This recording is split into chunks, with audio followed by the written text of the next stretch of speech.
Oh my god, guys, this is worse. This is every fish keeper's worst fear.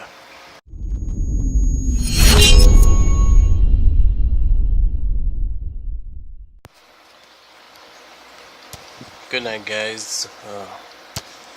I am despondent tonight because tonight culminates like two of the worst fish keeping weeks of my life. Alright, so tonight the seam of my tank came apart. Alright, so this right hand side right here, that entire seam, not the entire seam, from the top somewhere down to the middle, the silicone gave way, right? And this panel is actually free. Alright, so it's free to move, and it has no silicone on the top right hand corner go down to past the middle of the tank. Alright, so my tank gave way at the seam, literally. Right, so I had to take out all the water, which is kind of hard by myself. I ended up pumping it in this tank, siphoning it out.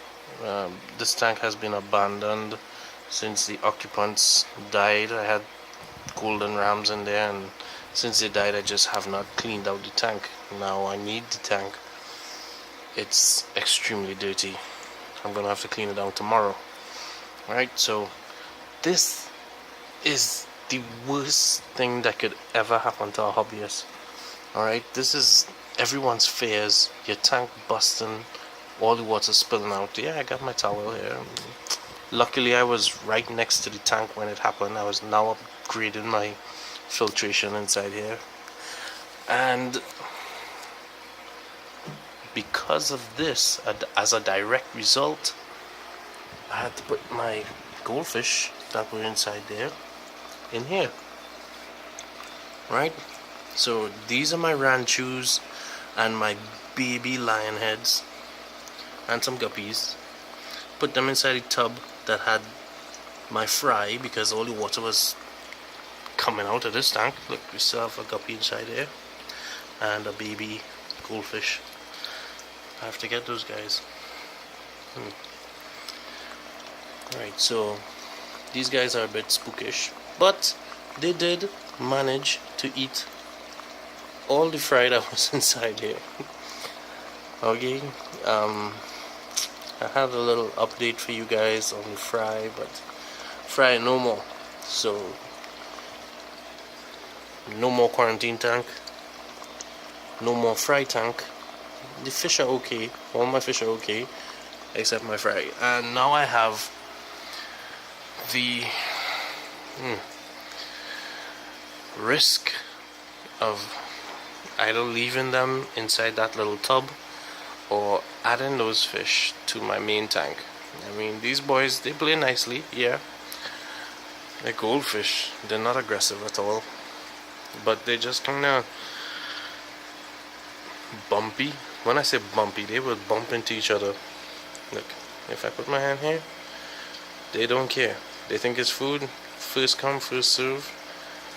This guy, as well as this guy, my telescopic,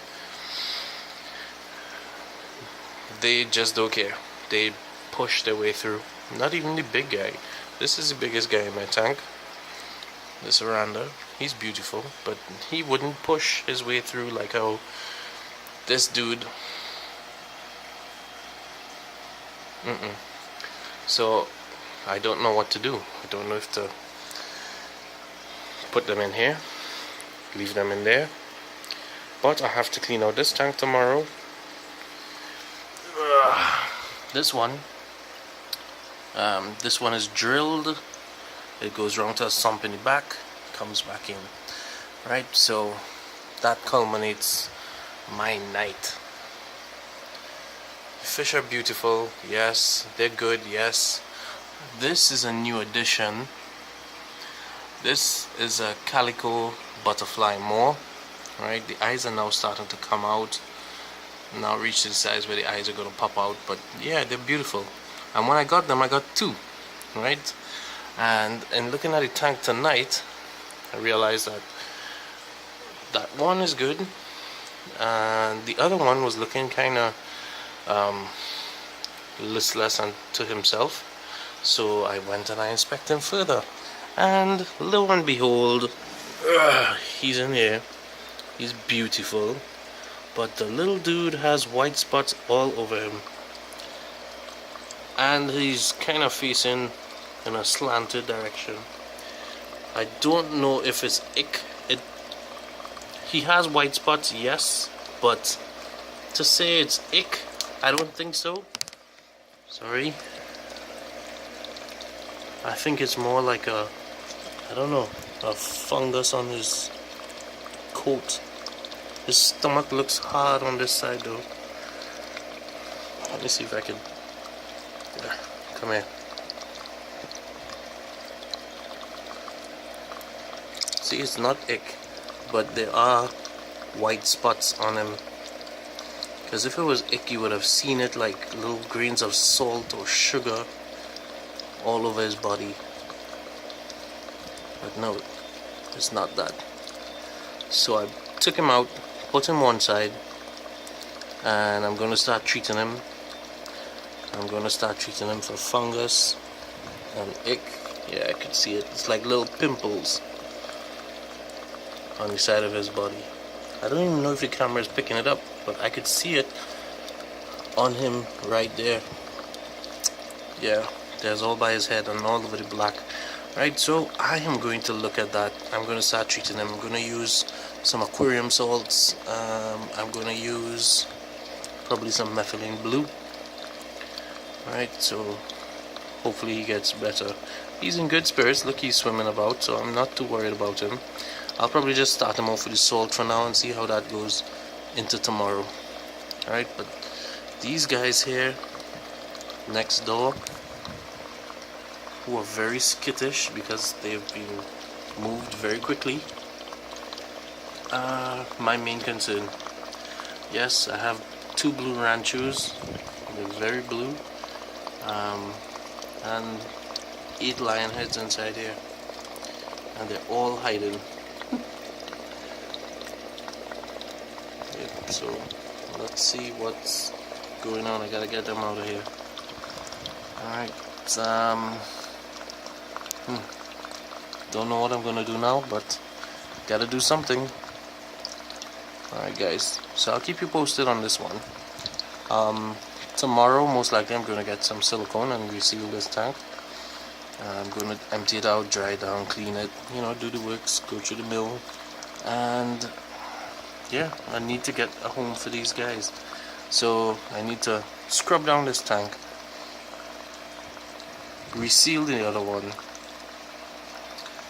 and hopefully get some of these guys into my main so they would be safe.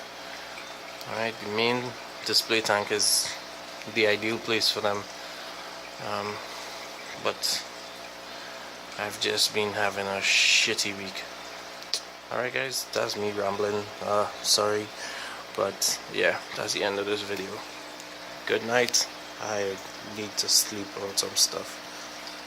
It's not cool coming home from work and having a tank bust on you.